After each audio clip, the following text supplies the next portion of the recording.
আজকে অর্থমন্ত্রী, সাবেক অর্থমন্ত্রী সাইফুর রহমান সাহেব নিজেও জানতেন না ঢাকা থেকে রওনা দিনে কিংবা বাড়ির থেকে রওনা দিনে আল্লাহ এত সুন্দর করে মায়ার বান্দা বানায়া আল্লাহকে বান্দা তুমি কিভাবে আমি রবকে অস্বীকার করবে? তোমার তো আমি আল্লাহ বানাইছি, তুমি আমার কিভাবে অস্বীকার করবে? Akai Jiban Media. একটা জবান বন্ধ রাখবেন না, গজল গাইছি বলে মনে কষ্ট নেবেন না। যদিও আমি সঙ্গীত গেয়েছি, এই সঙ্গীতে অনেক বাস্তব কথা তুলে ধরেছি। ও বন্ধুরি কি দিয়া বোঝাবো, এত সুন্দর করে আল্লাহ জমিনটা বানাইছে আপনার জন্যে, চলার জন্যে। এত সুন্দর করে আসমানটা বানাইছে আপনাকে উপভোগ করার জন্যে। ওই আসমানে একটা সূর্য, ওই সূর্য তোমার আলো দেয়। এই আলোটা গায়ের মধ্যে লাগার পর তোমার ভিটামিন ডি সংগ্রহ হয়।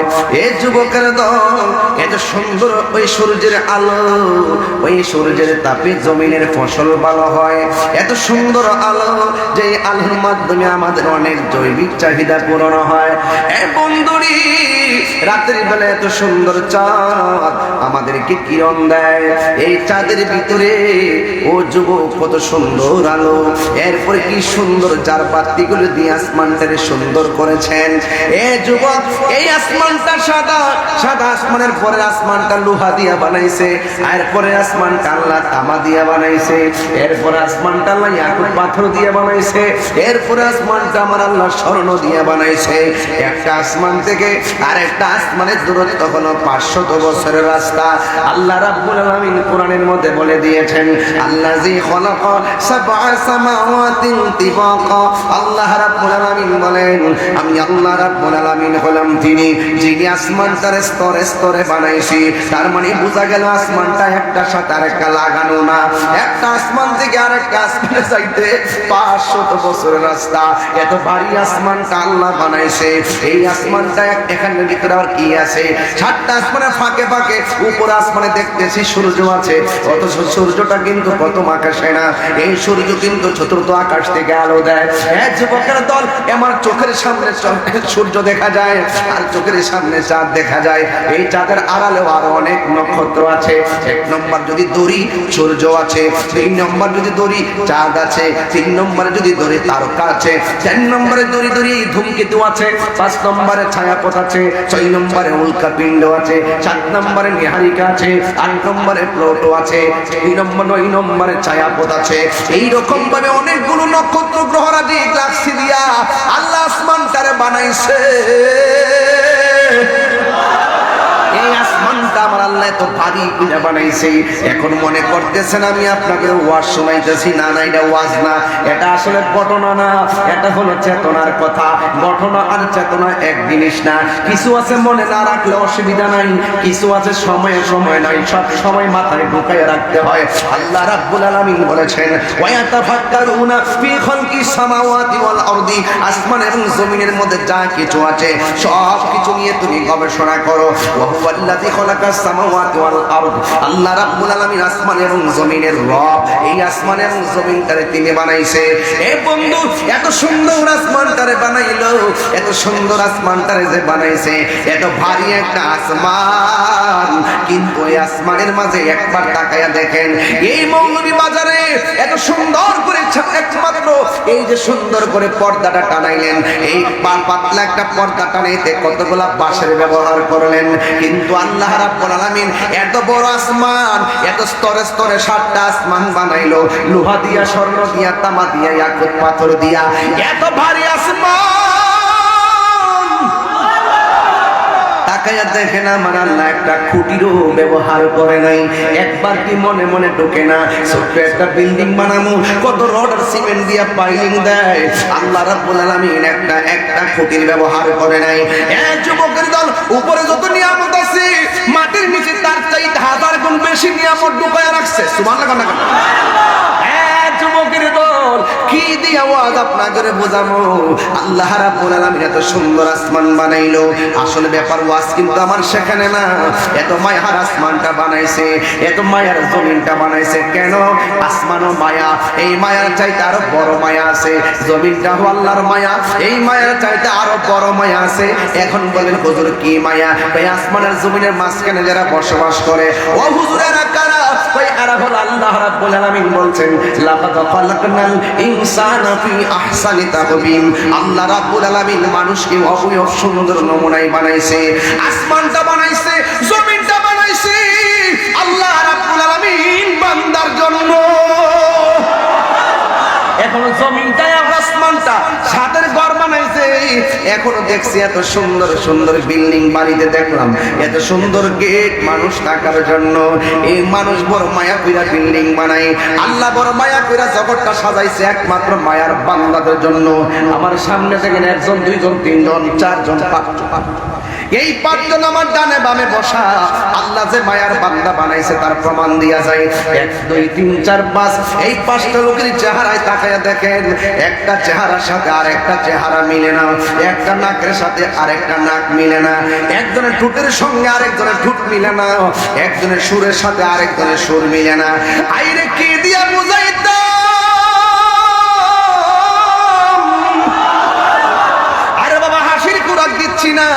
আমি কি দিয়া বুঝাইতাম? এই যে দেখেন একজনের কণ্ঠের সাথে আরেকটা কণ্ঠ মিলে না। আল্লাহ কোটি কোটি বাঁশি কেমনে বানাইলো, একজনের নাকের সঙ্গে আরেকটা নাক মিলে না। আল্লাহ রাব্বুল আলামিন বলেন ফালাকতু বিয়াদাইয়া, আমি আল্লাহ আমার কুদরতি নিজের হাত দিয়া বান্দার চেহারাটাকে বানাইছি। এই মায়ার বান্দা বানাইয়া আল্লাহ কি একটা এলান করে দিছে। আল্লাহ রাব্বুল আলামিন বলেন কাইফা তাকফুরুনা বিল্লাহি ওয়া কুনতুম আমওয়াতান ফাআহইয়াকুম সুম্মা ইউমীতুকুম সুম্মা ইউহয়ীকুম সুম্মা ইলাইহি তুরজাউন।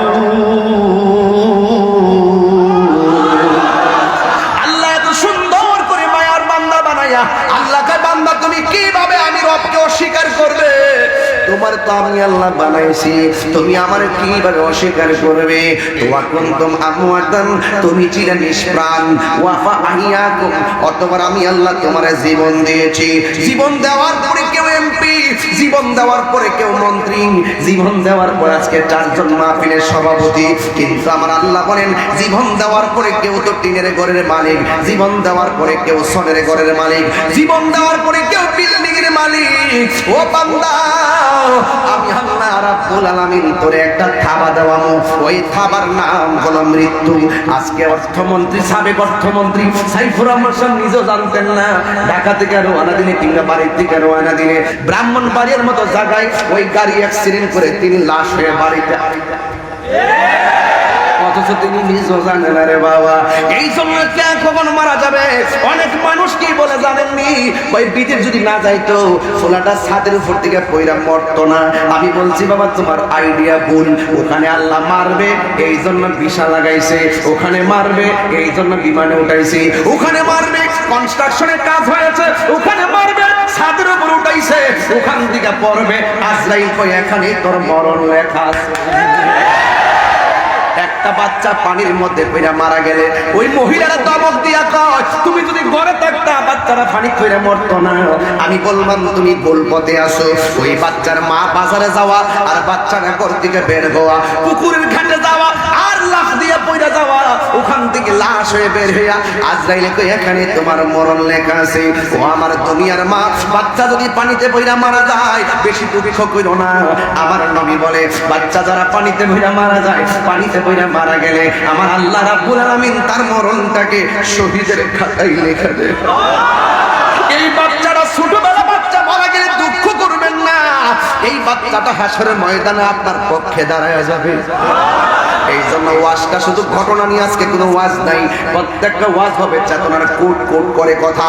এই জন্য যুবক আল্লাহ বলেন আমি তোমার সব দিয়েছি, আমি আল্লাহ তোরে থাবা দিব, ওই থাবার নাম হলো মৃত্যু। আবার আল্লাহ রাব্বুল আলামিন বলেন শুধুমাত্র মরলে চলবে না, মনে কইরো না মরে গেলে সব শেষ। না না না না না না, মরে গেলে সব শেষ না, এই জীবন শেষ হয়ে যাবে। মরার পরে আমি আল্লাহ তোমার অথবা আমি আল্লাহ তোরে আবারও জীবন দিব। এই জীবনের পরে আর মরণ হবে না। সুখী হলে সুখী, দুঃখী হলে দুঃখী। এই যে মুরব্বী বাবার দিনটা কেমনে চলে গেল, আমার বাবার দিনটা কেমনে চলে গেল। আমি গর্ব করে বলতেছি 17 বছর আগে শাহজাহান ভাই আমারে মটন খালামছে জীবনে প্রথম। আরে গর্ব করে বলতেছি, কিন্তু মনের মধ্যে চিপ মারতেছে, মনে হয় যেন ওই দিন আসলাম।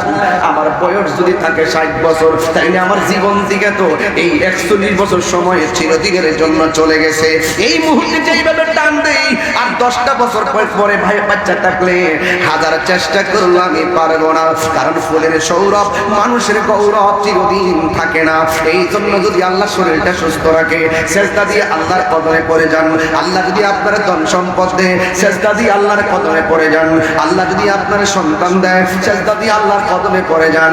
আল্লাহ রাব্বুল আলামিনের কদমে যখন পড়ে যাবে, সৃষ্টি তোমার জীবনের শুরু নিয়ে টেনশন নাই, মাঝখান দিয়েও টেনশন নাই, কবর গেলেও টেনশন নাই।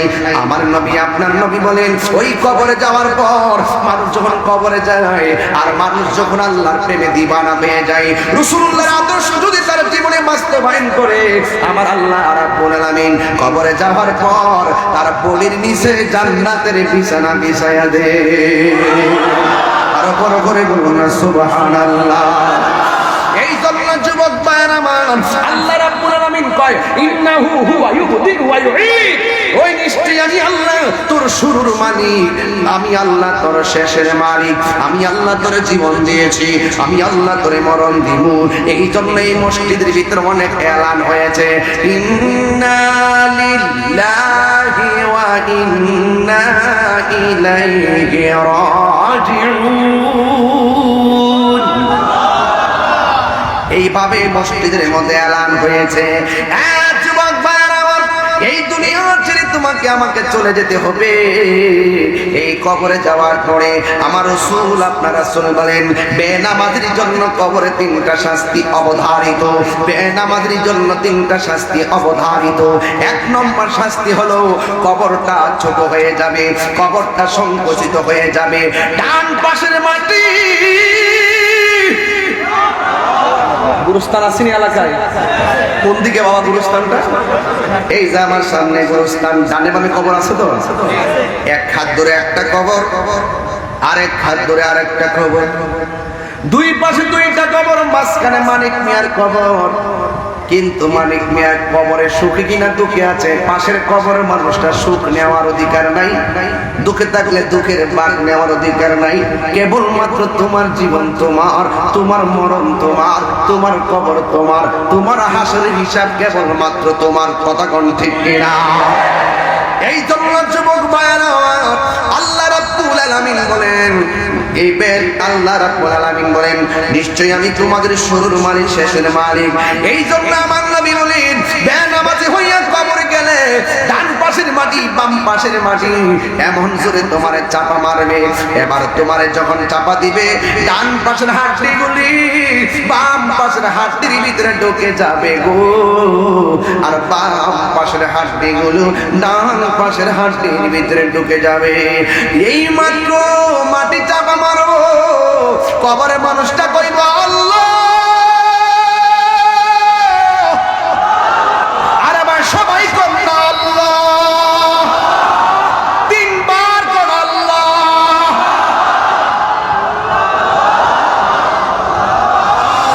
এমন ভাবে কাঁদবি, কিন্তু ঘরের পাশে কবর, কবরের পাশে বাড়ি, বাড়ির কেউ তার কবরের কান্নার আওয়াজ শুনবে না।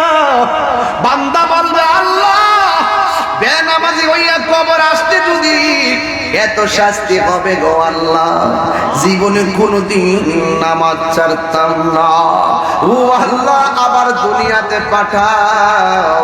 আল্লাহ বলে সুম্মা ইলাইহি তুরজাউন, আমার কাছে ফিরে এসেছো, দ্বিতীয় বহার তোমরা দুনিয়ার আলো বাতাস দেখার সুযোগ নাই, এই জীবনের পর আর মরণ দেওয়া হবে না। বান্দারা বলবে আল্লাহ তুমি আমরারে আবার সুযোগ দাও যাইয়া নামাজ পড়বো, এই জন্য আমি পায়ে ধরে বইলা দিয়া যায়, মাটির উপরে গাদ্দারি কইরা মাটির নিচে ভালো কিছু আশা করা যায় না, যা করবেন দুনিয়াতে থাইকাই করতে হবে, কথা কোন ঠিক কিনা? যদি আপনি সেটা না করে হিসাব দেওয়া লাগবে, এই জন্য আমার আল্লাহ বলে, আল্লাহর হাবিব বলেন বেনামাজের জন্য কবরের শাস্তি ভয়ঙ্কর। 2 নম্বর হলো যার কবরের ভিতরে বেনামাজের কবরে জাহান্নামের আলো দেওয়া হবে, জাহান্নামের তাপ দেওয়া হবে। 3 নম্বর হলো ওই কবরের ভিতরে আল্লাহ রাব্বুল আলামিন সর্প ঢুকাইয়া দিবে, এমন সবল মারবে তোমারে।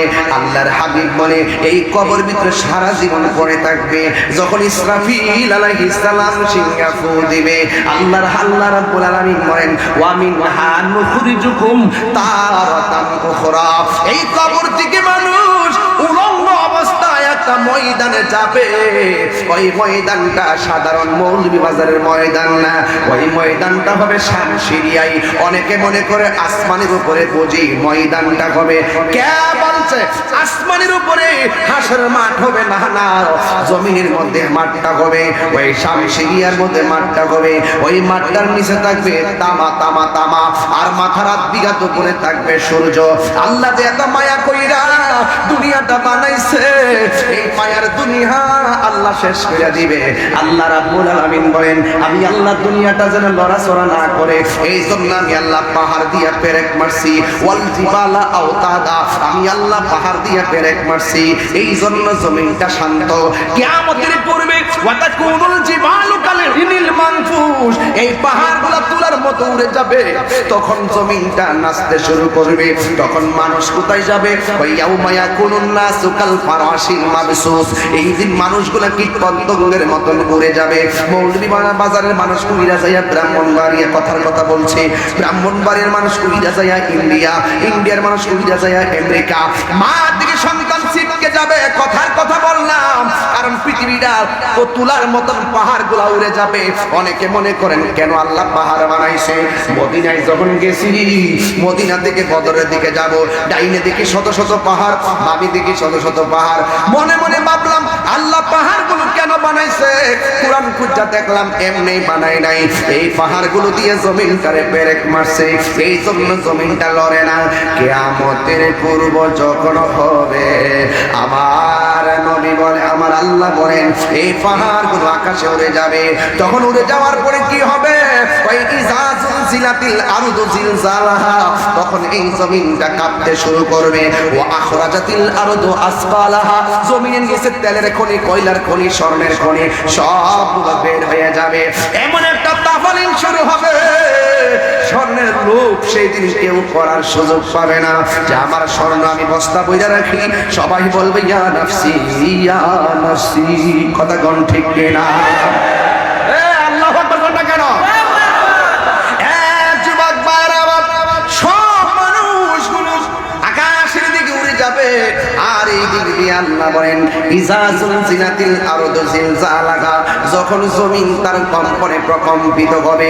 শুধু তাই নয়, আমার নবী আপনার নবী বলেন ওই দিন এমন ভাবে জমিনটা কাঁপবে, ওই কোন মহিলা পেটের মধ্যে 6 মাসের বাচ্চা থাকবে, কোন মহিলার 3 মাসের বাচ্চা থাকবে, কোন মহিলার পেটে 8 মাসের বাচ্চা থাকবে, ওই বাচ্চাগুলো পেট থেকে ডেলিভারি হয়ে যাবে, এমন ভাবে সূর্য জমিনটা কাঁপাকাঁপি করবে, এমন ভাবে জমিনটা নাচানাচি করবে।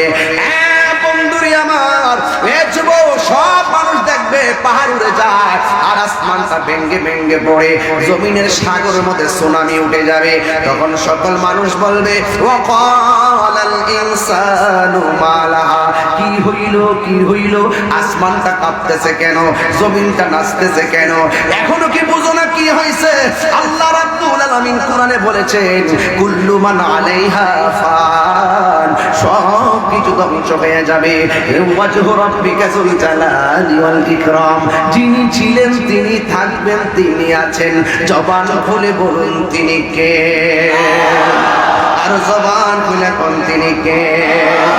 আওয়াজে মানি না, আসরে বলেন তিনি কে? Thanks for watching.